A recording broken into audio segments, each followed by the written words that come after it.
Bonjour à toutes et à tous et bienvenue dans ce nouvel épisode du Petit Astronome. Aujourd'hui, j'ai décidé de vous parler d'une machine capable de détecter ce que nous ne pouvons détecter par nous-mêmes. J'ai nommé le radiotélescope d'Arecibo.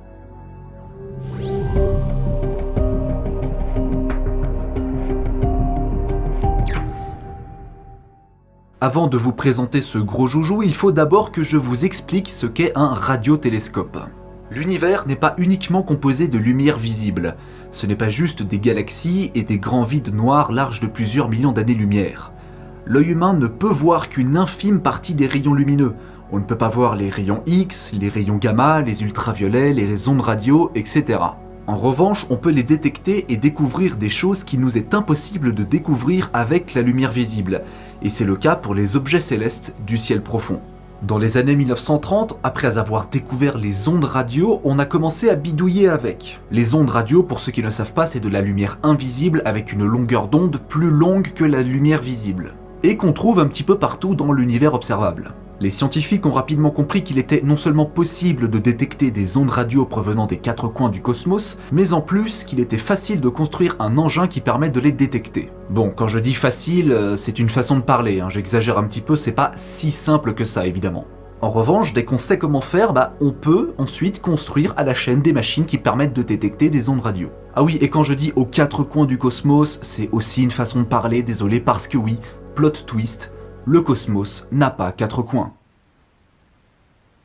Bah oui, je veux dire, vu qu'on ne connaît pas précisément la forme de l'univers, on ne peut pas affirmer avec précision qu'il y a quatre coins, et précisément quatre coins. Voilà. J'ai rien compris. Non, ou alors c'est moi Non, moi non plus, j'ai rien compris. On a donc construit à partir du XXe siècle des radiotélescopes. Un radiotélescope permet de capter des ondes radio qui sont émises par les astres dans l'univers, et j'englobe tous les astres, pas juste les étoiles et les planètes. Ces ondes radio que l'on capte nous permettent d'en savoir un petit peu plus sur des astres très lointains de la Terre, leur activité, leur évolution, etc. Un radiotélescope, ça ressemble globalement à ça. C'est un peu moins joli qu'un télescope normal, entre guillemets, ou bien un observatoire, je vous l'accorde. Mais c'est sacrément utile.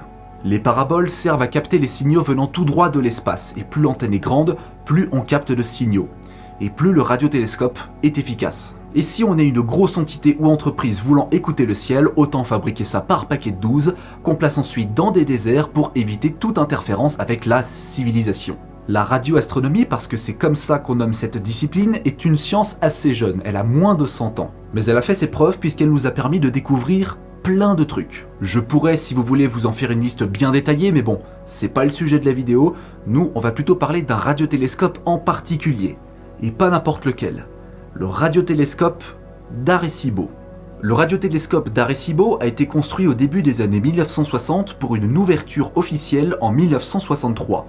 Il se trouve au nord de l'île de Porto Rico dans les Caraïbes et a été financé par deux entités américaines assez puissantes que sont l'université Cornell, l'une des plus prestigieuses du monde et des USA, et de l'autre la National Science Foundation qui est un petit peu l'équivalent du CNRS aux States.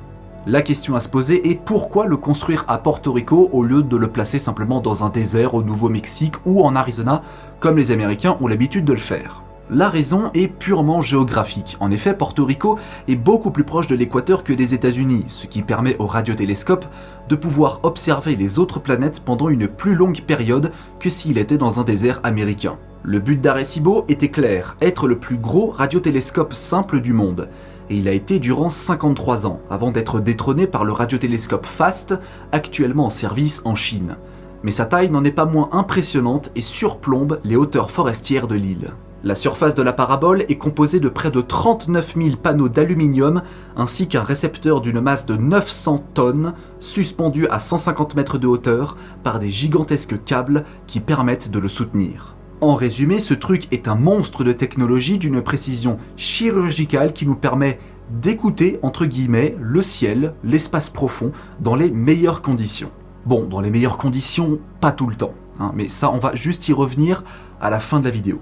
Arecibo a énormément donné et contribué dans le domaine de la radioastronomie, et je vais vous lister quelques-unes de ses découvertes les plus célèbres de 1963 à nos jours. Il commence déjà à faire ses preuves seulement 1 an après son ouverture, en faisant une découverte assez édifiante sur la planète Mercure. Dans les années 60, on ne savait pas encore grand-chose de cette planète. Les découvertes de Mercure sont assez récentes et on pensait qu'à l'époque, la période de rotation de la planète était de 88 jours, ce qui coïncidait avec sa période de révolution autour du Soleil. Mais les données radio reçues par Arecibo ont montré que sa période de rotation était de seulement 59 jours terrestres. Déjà, rien que là, c'est pas mal, et on est en 1964. Faisons maintenant un petit bond dans le temps. En 1989, le radiotélescope a réussi à faire quelque chose qui n'avait jamais été fait auparavant. Il a réussi à concevoir une image radar tridimensionnelle d'un astéroïde. Le rocher en question est Castelli, un géocroiseur qui est passé près de la Terre à de nombreuses reprises, et dont voici l'image radar. Arecibo n'est cependant pas l'engin qui l'a découvert, cet exploit revenant à l'observatoire Palomar en Californie, mais c'est bien lui qui a réussi à en faire une image radar précise. Là on commence à mettre la barre déjà assez haut, mais on peut encore faire mieux. Au début des années 1990, l'astronome polonais Aleksander Volczan étudie avec le radiotélescope d'Arecibo un pulsar situé à 2314 années-lumière de la Terre, qu'on surnomme aujourd'hui Licht. Pour ceux qui ne savent pas ce que c'est qu'un pulsar, je vous renvoie à ma vidéo consacrée à ce sujet. La vidéo s'appelle « Les astres les plus étranges de l'univers ». Alexander va rapidement se rendre compte que les données montrent très clairement qu'il existerait plusieurs planètes en orbite autour de ce pulsar. Après confirmation, le gars vient juste de découvrir les toutes premières exoplanètes de l'histoire. Et là, vous allez me dire, oui mais Michel Mayor et Didier Queloz dans tout ça. En fait, Michel Mayor et Didier Queloz ont détecté plutôt les premières exoplanètes en orbite autour d'une étoile similaire au Soleil, ce qui est tout de même un exploit tout aussi édifiant et incroyable que la découverte de ce très cher Alexander. Les pulsars sont des étoiles très différentes du Soleil, et on sait aujourd'hui qu'une planète qui orbite autour n'a pratiquement aucune chance d'abriter la vie telle que nous la connaissons sur Terre. Au-delà de ce genre de découverte, le radiotélescope d'Arecibo a aussi contribué à la recherche de la vie extraterrestre. Dans les années 1960, les plus éminents scientifiques de ce monde se sont mis d'accord sur le fait que si jamais une civilisation intelligente extérieure voulait nous contacter, elle a mieux fait de nous envoyer des données transmises par des ondes radio. C'est d'ailleurs pour cela qu'Arecibo a collaboré avec le SETI, le Search for Extraterrestrial Intelligence. Vous savez, c'est cette agence qui regroupe tous les projets destinés à la découverte de la vie extraterrestre. Et quand on parle de vie extraterrestre, on parle bien là d'une civilisation intelligente. Pour l'instant, comme vous le savez tous, on n'a rien trouvé de concret. On n'a aucune preuve de l'existence d'une civilisation intelligente, que ce soit par les ondes radio ou par autre chose. Mais cela ne nous empêche pas de continuer à rechercher, et pour tous ceux qui sont curieux, sachez que le prochain épisode sera consacré à la recherche de la vie extraterrestre et au rôle qu'a joué Arecibo dedans. Tout ce que je viens de vous énoncer n'est même pas la moitié de ce que ce radiotélescope de l'enfer a réalisé. Un peu plus tôt dans la vidéo, je vous ai dit qu'on allait en reparler, et bien on en reparle maintenant. J'avais précisé que son emplacement à Porto Rico lui donnait des avantages géographiques. En revanche, ça lui donne aussi des inconvénients météorologiques. Porto Rico est une île au climat tropical, il n'est donc pas rare de voir des pluies torrentielles et diluviennes ou bien des ouragans s'abattre sur le radiotélescope. En 2017, la violence de la tempête Maria a permis de briser une des antennes suspendues. Sa chute provoqua un trou dans la parabole 150 mètres en dessous, ce qui provoqua une catastrophe. La parabole concave est essentielle dans le fonctionnement du radiotélescope puisqu'elle permet de recevoir puis converger les signaux reçus depuis l'espace vers l'antenne.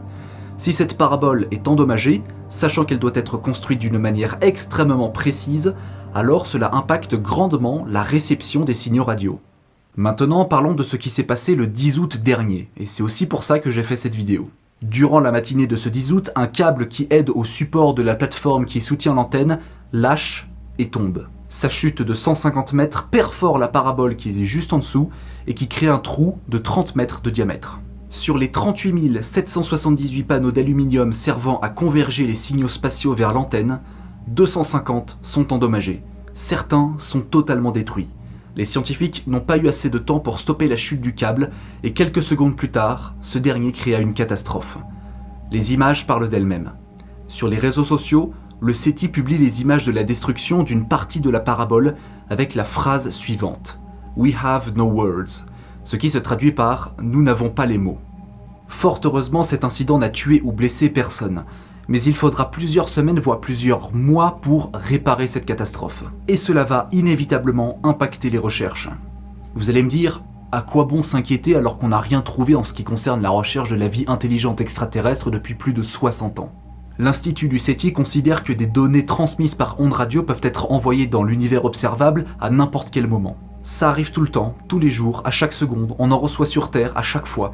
Et si jamais dans le lot, on a des données qui peuvent nous permettre d'aller à une piste d'une découverte d'une civilisation intelligente, à partir de ce moment-là, on aura gagné le jackpot. Et si jamais c'est pile au moment où Arecibo est endommagé qu'on reçoit quelque chose, ça serait sacrément dommage. Après, ne me faites pas dire ce que je n'ai pas dit, Arecibo n'est pas le seul radiotélescope qui bosse avec le SETI. Mais c'est le plus important. Mais tout ça, on en reparlera dans la prochaine vidéo. Voilà, c'est tout pour aujourd'hui, en espérant que cet épisode vous aura plu. Si c'est le cas, n'hésitez pas à vous abonner à ma chaîne YouTube, à partager mes vidéos si elles vous plaisent, à lâcher un petit pouce bleu, à mettre un commentaire, etc. Vous connaissez la chanson. Quant à moi, je vous donne rendez-vous très bientôt pour de nouvelles aventures cosmiques. À la prochaine!